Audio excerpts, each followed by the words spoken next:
Hi, this is Jundo. Welcome to Tree Leaf. We continue our series on engaged Buddhism and the virtues, paramitas of a bodhisattva. As we try to get our engaged center more active, it's important that we look at some ways of the heart that are vital to anyone who's going to be concerned, engaged in charity and giving in this world. Last time we looked at giving, dana, generosity. This time we're going to look at siya, ethics, the precepts. How do they come into play if we're going to be engaged, giving to the world? Well, it's very simple if you ask me.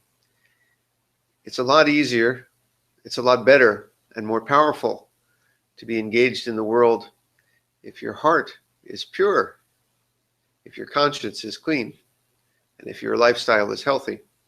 And that is what the precepts point to. You know, they're not, as far as I'm concerned, they're not rules from the sky and you're not going to get struck by lightning. But in a sense, if you live in ways that violate the precepts filled with ugliness, greed, anger, divisiveness, you're going to get struck by lightning in your heart. You're going to be filled with shadows and cynical ways of experiencing life that are going to make it very hard to be truly engaged with this world. There is an importance in having peace and having goodness in your heart if you're going to go out and try to make this world better. And I'll tell you a terrible story I was looking at this week, almost unbelievable, but kind of shows the opposite of what I'm talking about.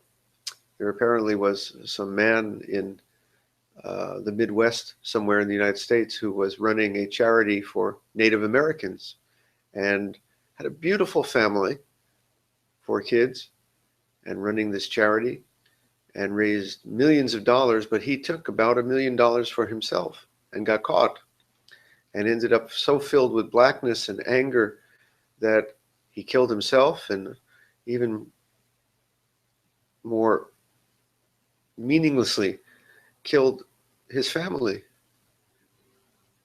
What emptiness, what blackness in his heart came from not being filled with goodness, being so selfish that he took his own life, took his family's life, took $1 million that was supposed to go to help people in need.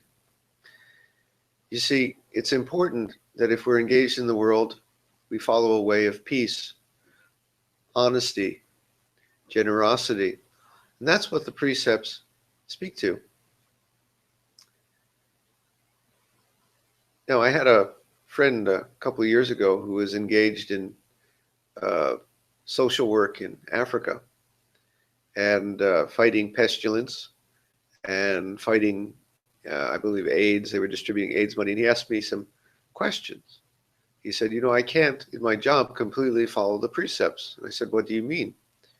And he said, well, to be honest, we're killing, vermin and rats here, and I'm killing.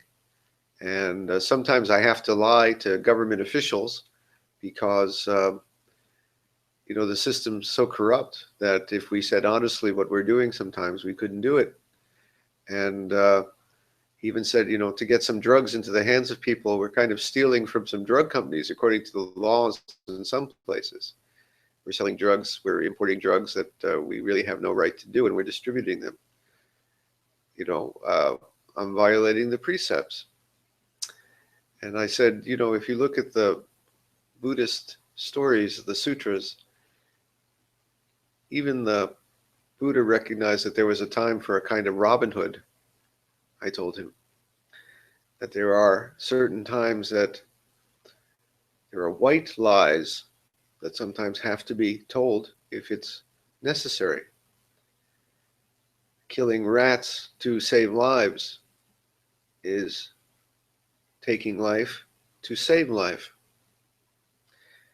And if you're stealing some drugs according to some legal doctrine in some far off industrialized country in order to save lives in Africa, well, I think the karma of doing that balances out, more than balances out, by 1,000-fold the karma of doing, violating, taking what is not given.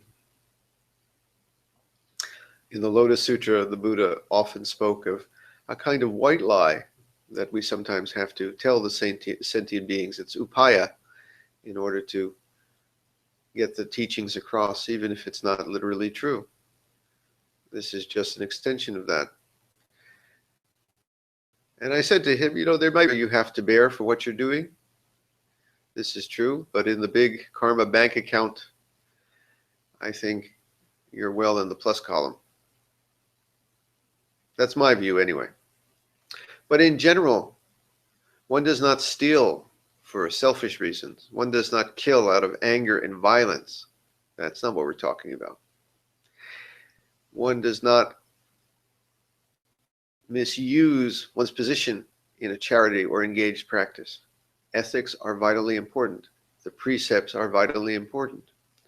And so I'd like to say to all of us, as we are engaged in social work, trying to make this world better, even little acts of charity, following the precepts is good.